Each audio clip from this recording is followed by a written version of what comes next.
স্থানীয় সরকার নির্বাচনে জোট নয়, এককভাবে অংশ নেবে এনসিপি। সেই প্রস্তুতি চলছে বলে জানিয়েছেন দলটির মুখপাত্র আসিফ মাহমুদ সজীব ভুঁইয়া ও মুখ্য সংগঠক সার্জিস আলম।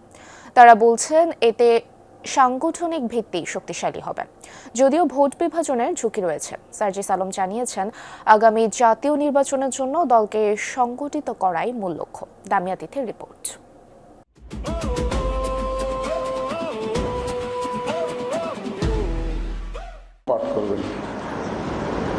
আত্মপ্রকাশের এক বছর পর সংসদ নির্বাচনে অংশ নিয়ে ৬টি আসন পায় তরুণদের নেতৃত্বাধীন জাতীয় নাগরিক পার্টি এনসিপি।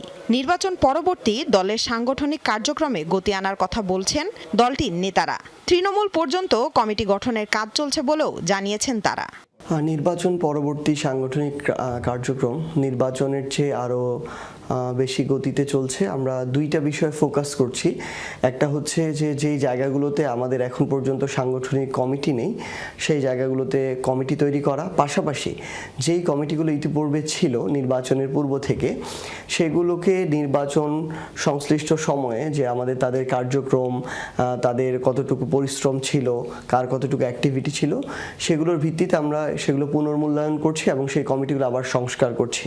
স্থানীয় সরকার নির্বাচনকে বড় রাজনৈতিক সুযোগ হিসেবে দেখছে এনসিপি। জোটে না গিয়ে নিজেদের সামর্থ্য যাচাই করতে চান দলের নেতারা।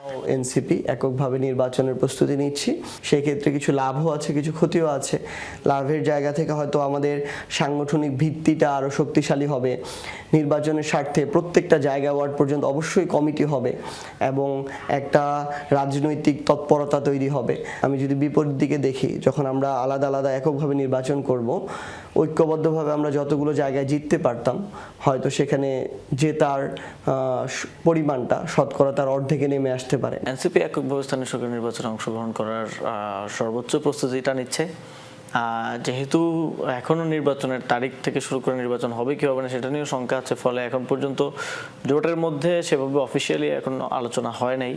দলের ভাবমূর্তি ক্ষতিগ্রস্ত হতে পারে এমন কাউকে দলে না নেয়ার বিষয়ে সতর্ক অবস্থানের কথাও জানান এনসিপির মুখপাত্র। পলিটিক্যালি স্টাবলিশড, বিত্তশালী এবং সাবেক রাজনৈতিক নেতৃবৃন্দ অনেকে যোগাযোগ করেছেন যাদেরকে আমরা নিতে পারিনি বা নেই আমাদের সচেতনভাবেই। কারণ আমরা এইটা তো একটু সচেতন হতে চাই, কারণ এমন কাউকে নিলাম যার জন্য আমার পার্টি ওই স্পেসিফিক রিজনে বা ন্যাশনালি একটা নেগেটিভ ইম্প্যাক্ট পড়লো বা নেতাকর্মীদের উপর একটা খারাপ প্রভাব পড়লো, নেতিবাচক প্রভাব পড়লো, সেটা আমরা চাই না। লামিয়া তিথি, যমুনা নিউজ, ঢাকা।